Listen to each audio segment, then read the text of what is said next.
এক বাসায় চলে আসলাম ওনাদের বাথরুমের পানির লাইনে, দেখেন প্রেশারই হচ্ছে না। যাই হোক, ওনারা এই পানির প্রেশার না হওয়ার কারণে বাথরুমে এটা ব্যবহারই করতেছে না অনেক দিন যাবত নাকি। তাই আমিও চলে গেলাম, চলে যাওয়ার পরে দেখেন কিভাবে পাম্প করতেছি।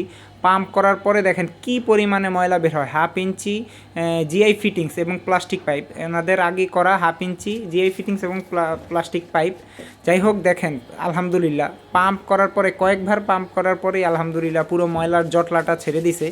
এটাই হচ্ছে সবচেয়ে বড় সুখবর। আর আপনাদের যদি কারো আমাদের নিজস্ব তৈরি এই পাম্পার প্রয়োজন হয়, অবশ্যই আপনার আমাদের পেজে দেওয়া হোয়াটসঅ্যাপ নাম্বার আছে, অথবা আমি কমেন্ট বক্সে নাম্বার দিয়ে দিব, ওই নাম্বারে যোগাযোগ করবেন। ইনশাল্লাহ আমরা কুরিয়ারের মাধ্যমে পাঠিয়ে দেবো আপনাদের কাছে আপনাদের নির্দিষ্ট ঠিকানায়। দেখেন এখন ফুল স্পিডে পানি আসতেছে আলহামদুলিল্লাহ, খুব দ্রুতই সেরে গেল আমাদের নিজস্ব তৈরি এই পাম্পারটি দ্বারা। আর আপনাদেরও চাইলে আপনারা নিতে পারেন, যদি আপনাদের নিজেরা ব্যবহার করতে চান নিজেরাও করতে পারেন, অথবা টেকনিশিয়ান ভাইরাও চাইলে নিতে পারেন। এটাতে কিন্তু ভালো উপকার হয়, লাইনের মধ্যে কনসেল পাইপগুলো কিন্তু দ্রুত পরিষ্কার হয়।